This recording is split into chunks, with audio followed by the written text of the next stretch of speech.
interesul ei este pentru pacienții cu alergii, deci rinită alergică. Este chirurg, le face toate operațiile de căi respiratorii superioare și ne ajută foarte mult la pacienții cu tuse cronică. Pacienții cu tuse cronică sunt o problemă în sensul de diagnostic pentru noi. Tusea cronică definită ca tuse care persistă 8 săptămâni, cel puțin 8 săptămâni, 6-8 săptămâni, care este tuse neproductivă, deci despre tusea asta vorbim, și care are evaluăm acești pacienți. Acestui grup de pacienți.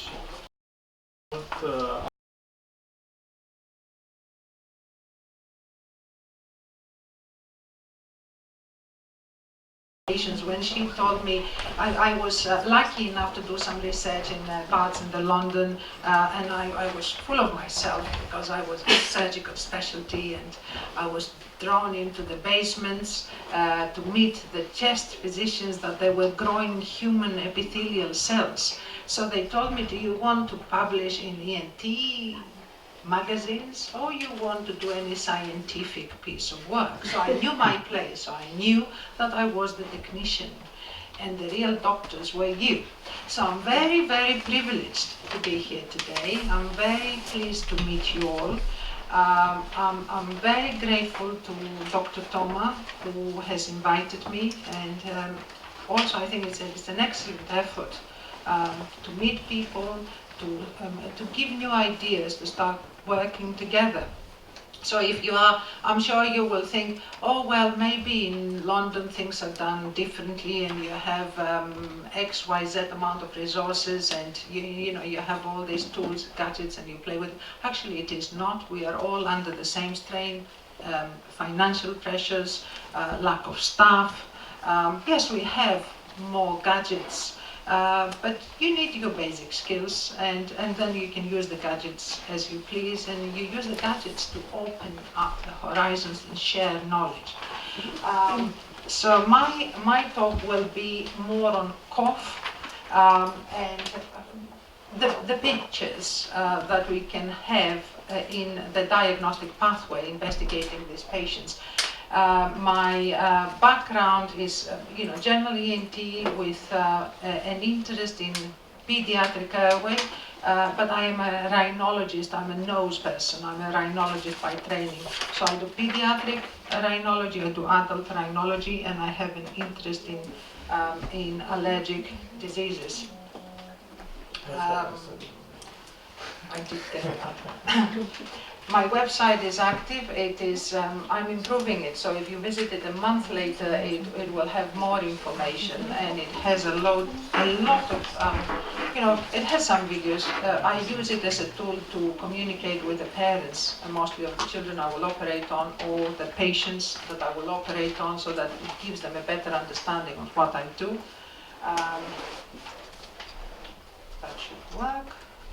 It doesn't, or maybe it will. I'm in the right place. You can understand also that as technician I'm better in theatres, but not with the gadgets.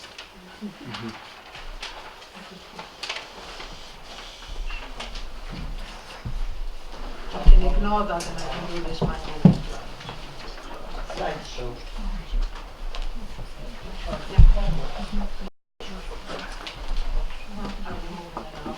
Or I can sit next to it. So this is where we are, and we are in Vama, which is how is it working? Go back? Yes, it is working. Thank you very much. So that was the view from the window, and it's really, really beautiful. This is where we work, and I give you one aspect of it, and this is the old Victorian buildings of Lewisham Hospital. This is where I come from, and I come from Thessaloniki, Greece, so this is the views of the cities, and this is where we have joint background, where we were under the Ottomans. uh, the Turks for a very long period of time. That's why I have chosen this postcard to say we have fought the Turks as you did.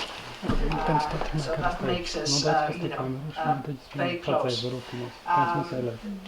If you haven't visited, please do. It does worth a visit. It's a lovely place. So going back to cough and the ENT surgeon, I think where you're stuck with these coughing patients is where you will send them. And when they come through the door, it's a big puzzle for us. Initially, when I would see these patients, I was hard sunken, thinking, what am I going to do with this patient? Is it really a patient for me? It may be a patient for me, of yours, or it may be a patient of the gastroenterologist. All three of us under the same roof. So very, very quickly, acute cough is less than 3 weeks of duration, subacute 3 to 8 weeks, and the chronic cough is more than 8 weeks. And again, it is very important in the history to define the cough, to define if this cough is dry and irritating, or if it is productive. And if yes, if it is productive, then what is the product? And even if it is disgusting post-lunch, the product is very important to see. Is it blood-stained or not? And we have to clarify if it is blood-stained, where is it coming from? Is it something that would come from the nose, maybe, some space, or is it frothy and it comes from below, and it is more yours than mine? We have cough and it's an arch, and it has an afferent sensory limb served by the trigeminal, glossopharyngeal, and vagus, and then it has a central processing area in the brain, and then an efferent, a motor limb, again with a vagus. So you see that it has so many areas of stimulation. Even patient's ear with a suction can cause cough. It is something you expect because parts of the vagus that you stimulate. Sensitive.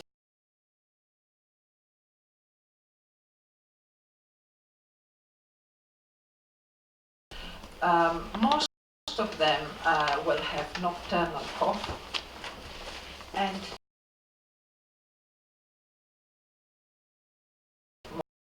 only they will have coexisting stagnant, running from the back of the throat, or nasty secretions in the back of the throat. Is adenoidectomy the solution to every cough? The answer is and sleep disease, huge tonsils, they touch the back of the throat and they may elicit a cough reflex. So for the adults, it is mainly chronic cough could be due to allergic rhinitis, could be due to an allergic rhinitis will give you a reactive airway.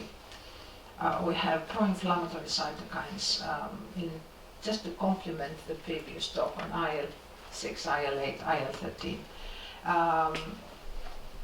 And we have hyperproduction of mucus in the nose. We know that in allergic rhinitis people produce more mucus.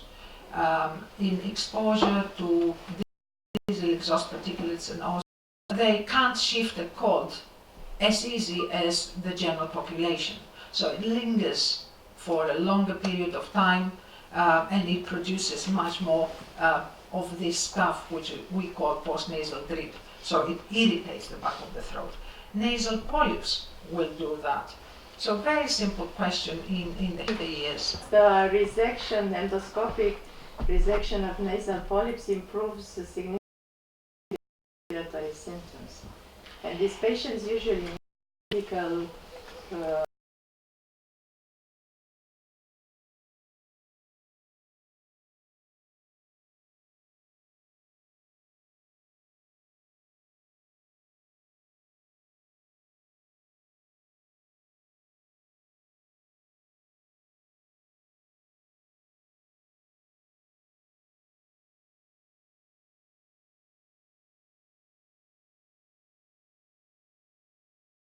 of our journey with this patient. And when we deal with patients with these three factors and they're young, we know that we're going to see them on the surgical table at least 6 or 7 times in our working life for the next 15, 20 years. The younger they are, the more aggressive the disease. The older they are, it slows down because this is tissue regeneration. If you want to slow it down, you may need to try aspirin desensitization immunotherapy, which is where things are going. But they have to have stable asthma to do that. So this is another part of your multidisciplinary team approach. Now, leaving this, this is what we see in a good case of nasal polyposis. So you see quite extensive diseases.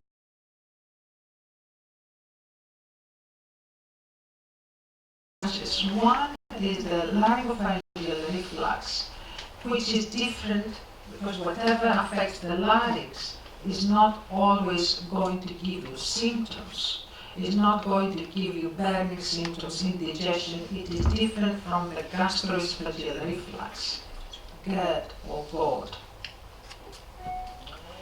Now, laryngopharyngeal reflux is just minimal amount. It's a normal.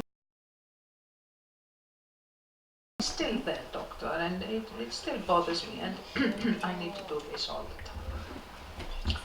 So, apologies for the busy slide, but just to have a better understanding, only 40% have indigestion. They have a normal endoscopy. So, a gastroenterologist may have seen them. They had an esophagoscopy and a gastroscopy, and there is nothing abnormal to be seen. We tend to think of gastroesophageal reflux of GORD or GERD in obese patients or overweight patients, but these patients, this group of patients, it is not necessarily obese patients. We see it in obese, but we see it more and more and more in slimmer patients. So it makes you think, is it the lifestyle? Is it stress associated? It has to do with diet. Useful in the diagnosis, because if you go to the gastro lab and they put down the pH monitoring, it would be for the lower esophagus or the stomach, and we are thinking tickling cough in the back of the throat and hoarseness, which is good 20 centimeters above that level that they are looking at. So we actually need a different tool, which is a hypopharyngeal pH monitor if we were to use something. As you see, hypopharyngeal pH has diagnostic value. All this costs money. It is very expensive disposable monitor.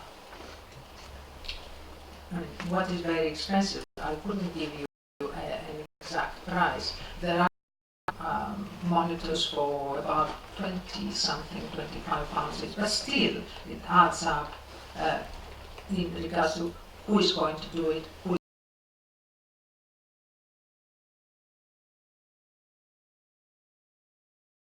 well, to us.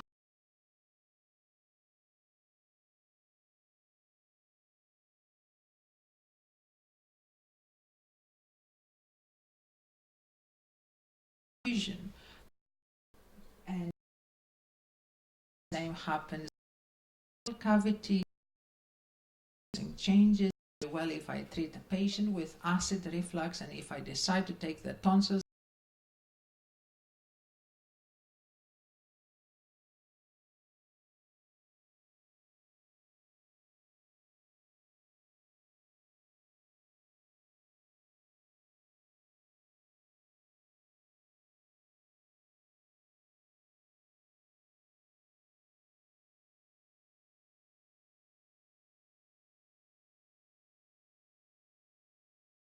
Testing, which I will consider small print.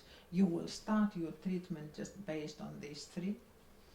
And if the patient does not improve, and what is the treatment? The treatment is high doses of PPIs. So 40 and 40 for voice disorders.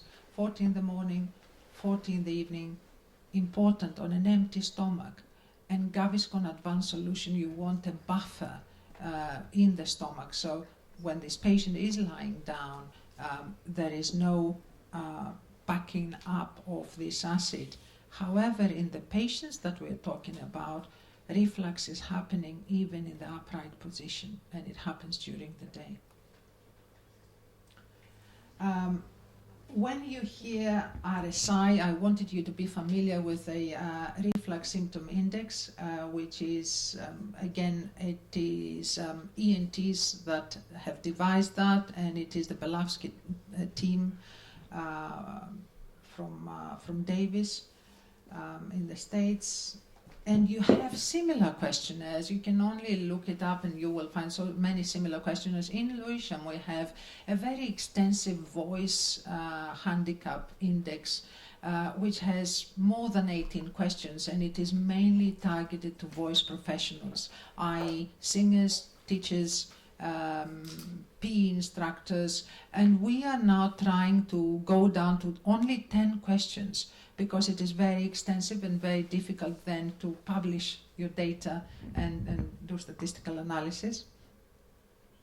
And even when the larynx seems normal, and this is a pediatric larynx, this is a 3-year-old that I was doing an endoscopy a few weeks ago, not too long, around the 30th of September.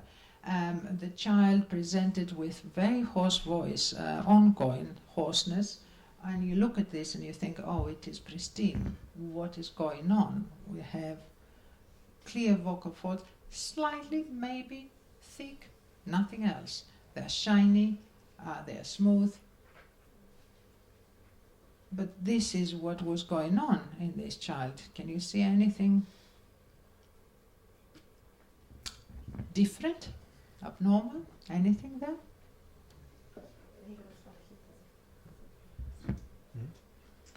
Well, we have the airway here, this is the larynx, and we have a hole there, which is the esophagus.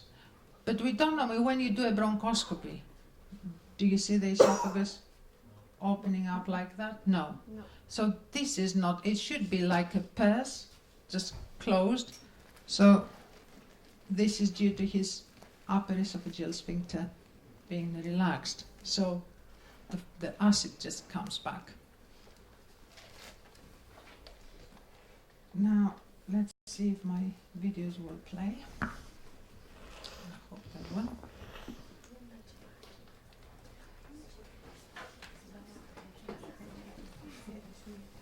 Okay, and you have a few seconds, and we might need to stop it and go back, but you have a flexi video endoscopy with stroboscopic assessment, so you have the false impression of slow movement. This is a very nice state-of-the-art, cheap on the tip, as we call it, camera system, where you have your flexi and the camera is just at the tip of your endoscope, and you can record. So you can go back and you can assess, and you can see the epiglottis. And also there is significant pachydermia of the vocal folds. You see thick arytenoids, the interarytenoid space. You see this edema of the interarytenoid space. You see the postcricoid space also that is very edematous. And everything looks really pink. And it can be even more red. And I had children and adults presenting with hemoptysis. And it is this area there that has fissures. And you can see it in real life, and you can see just the blood coming from that area due to acid. Let's go on the next video.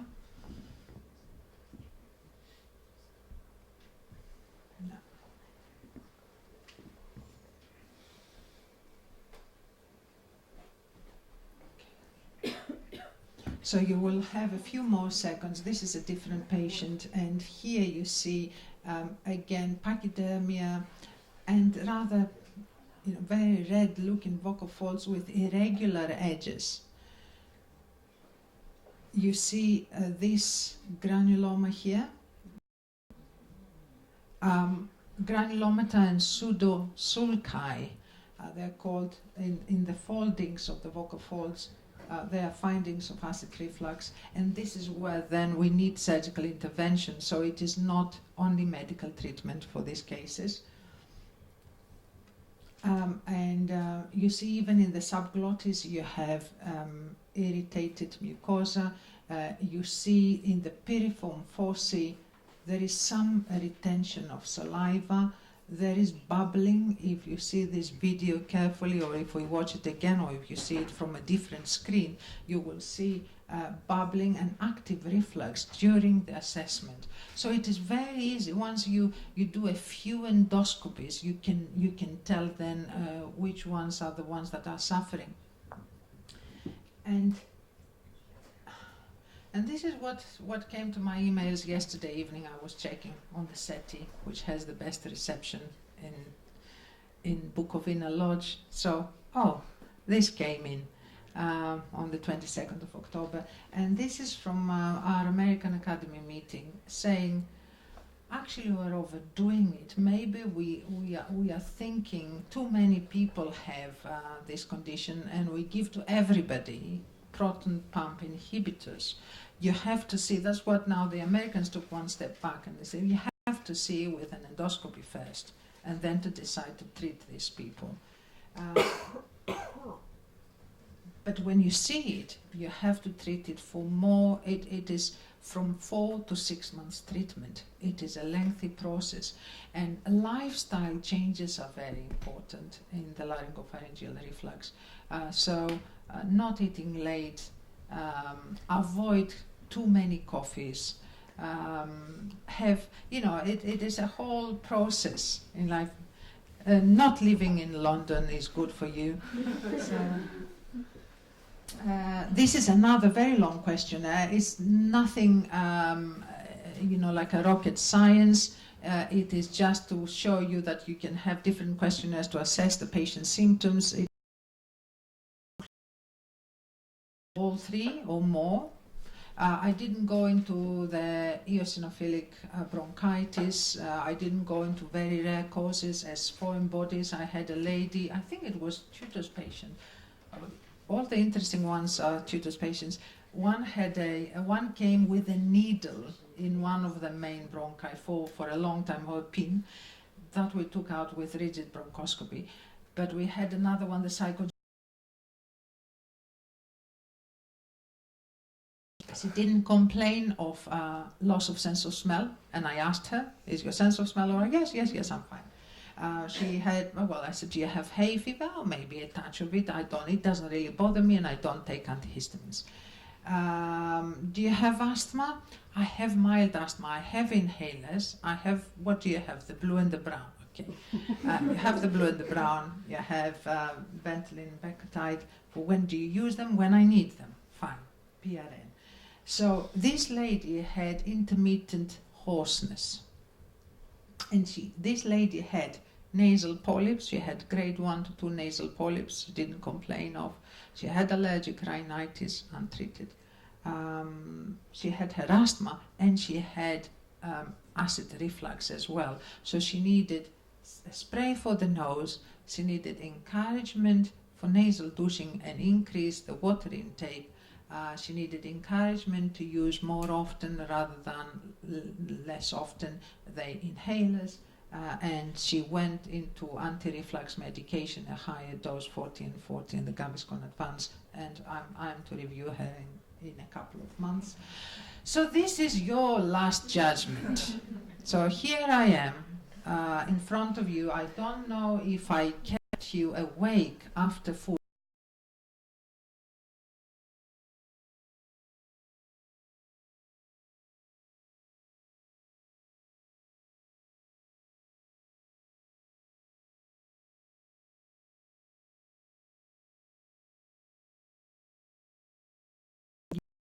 something doesn't fit exactly. And you will do more than less bronchoscopies if something doesn't fit. But you will have also to trust your gut feeling, read the guidelines. The guidelines help you have a pathway, but also learn how to work over and above the guidelines. And with this, I would like to close this session, and I'm here to answer questions if you have any. So I will say mulțumesc.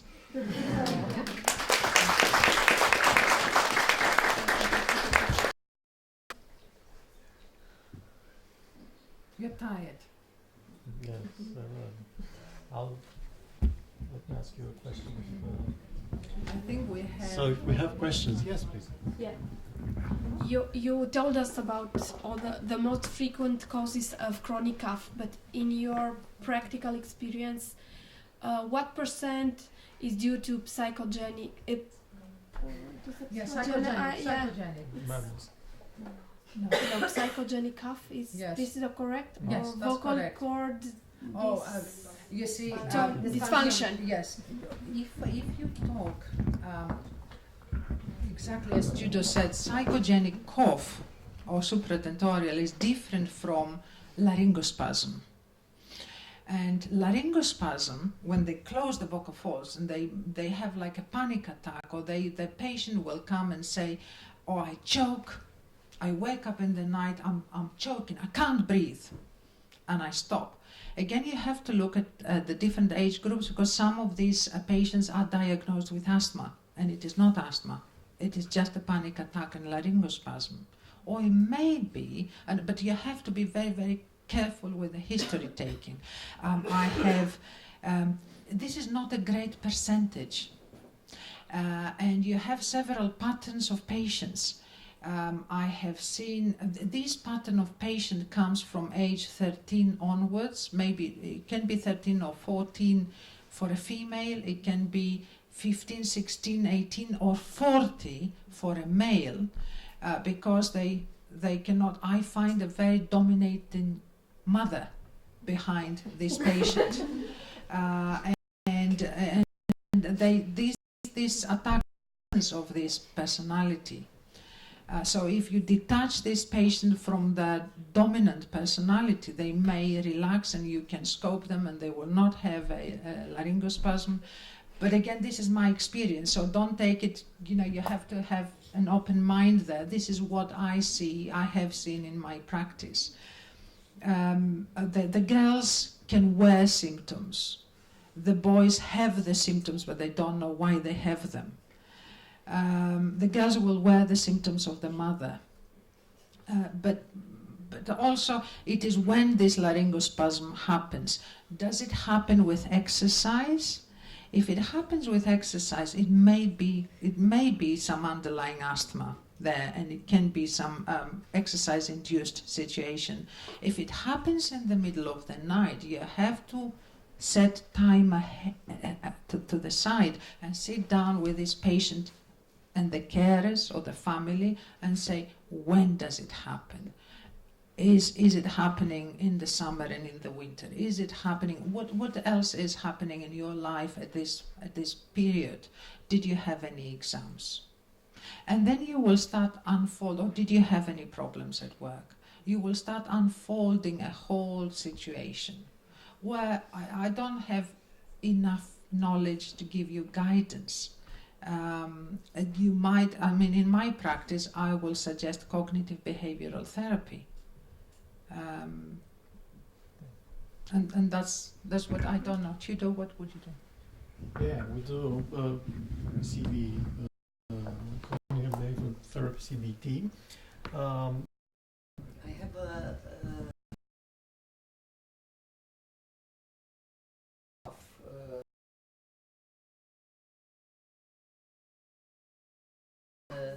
this kind of chronic cough. In that, I would not argue more, because I think you are more appropriate than me to clarify. And then, yes, there is a debate. Will that cause or will that not cause? And then I mean, we have seen, from my point of view, I see tongue edema with ACE inhibitors. Not all people taking ACE inhibitors will present with angioedema of the tongue. Depends if they have an enzyme deficit. But then we don't know what can stimulate the cough. And it might be that cough is not stimulated in all patients. I'm not exactly clear we understand the The pathways. mechanism, yes. We don't understand the pathways as yet. And my little comment is about the pathology, ENT pathology, infections. We do not forget that this infection, ENT infection, can be the cause of the exacerbation of asthma, COPD, and bronchiectasis. Yes, So totally. let's treat them. Yes, Let's totally treat- agree. Totally agree. And don't because- forget you read then the sleep apnea even in children because of nasal obstruction. I mentioned, yes. And this is my day-to-day job. This is what I do, and this is why I do it.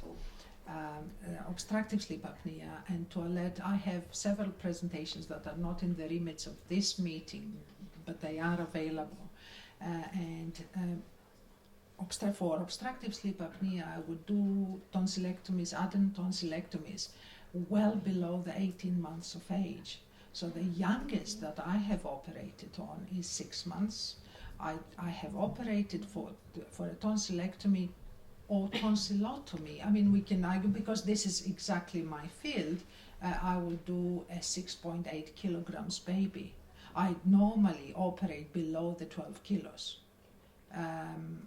because they fail to thrive.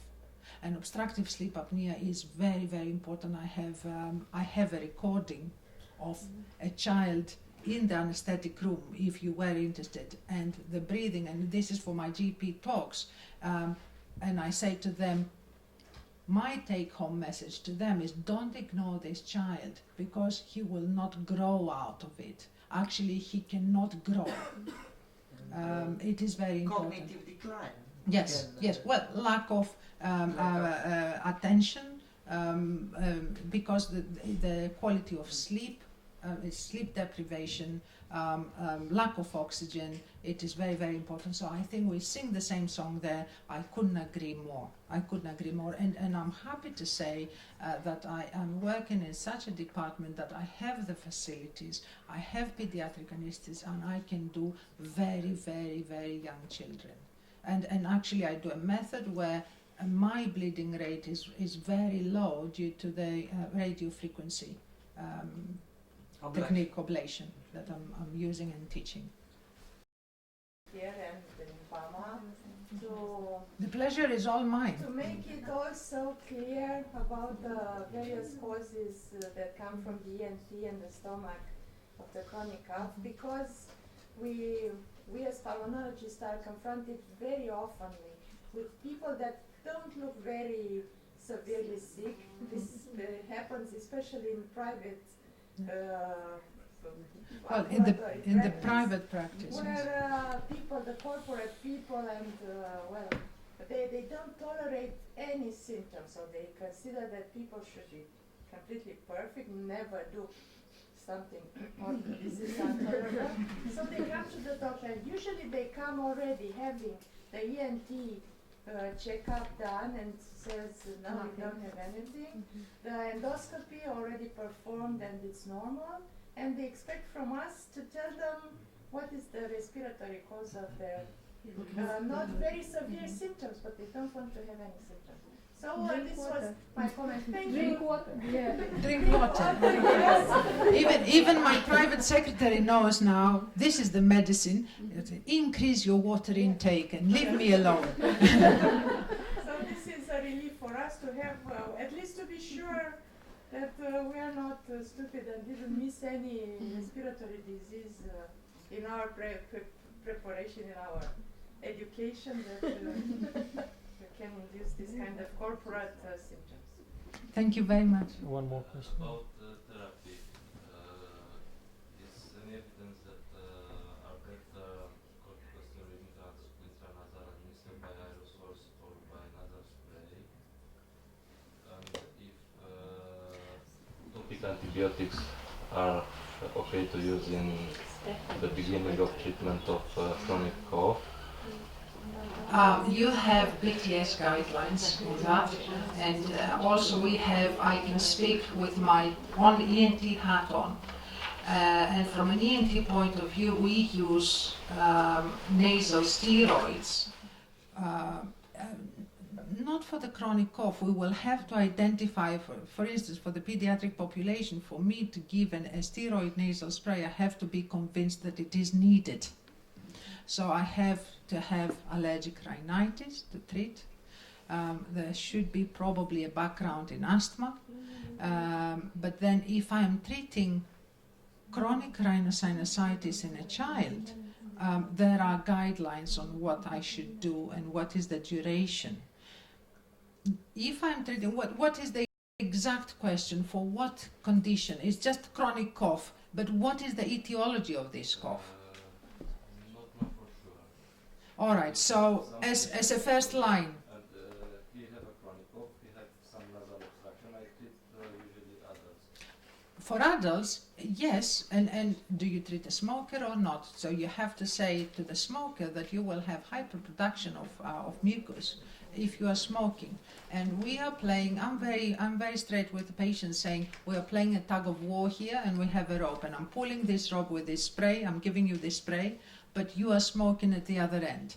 So you're pulling back this rope. So if you continue smoking 40 a day, I'm not quite sure how can I help you. If you reduce your smoking, it will take good 2 years to clear the situation. So a steroid nasal spray will improve the symptoms, but will not stop them completely. It will not treat your cough straight away. And depending, and maybe together with a spray will help this patient. But is this patient allergic, or they just have? You don't know if they are allergic or not. No, but yes, but usually they are not allergic patients.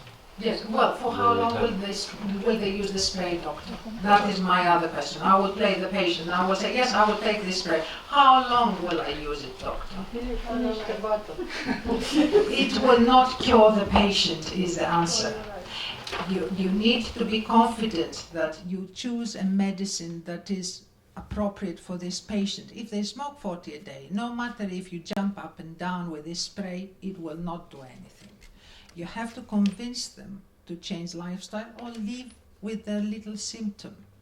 But they need to know that they predispose themselves to cancer if they continue smoking. So you have to put them into a very difficult question. And you will say that you are all adults and you trust them to make a decision. But the spray only, one bottle, will not cure them. If they have allergy, they will have to have an ongoing treatment, depending if it is a perennial problem or a seasonal problem, or if it is intermittent or persistent.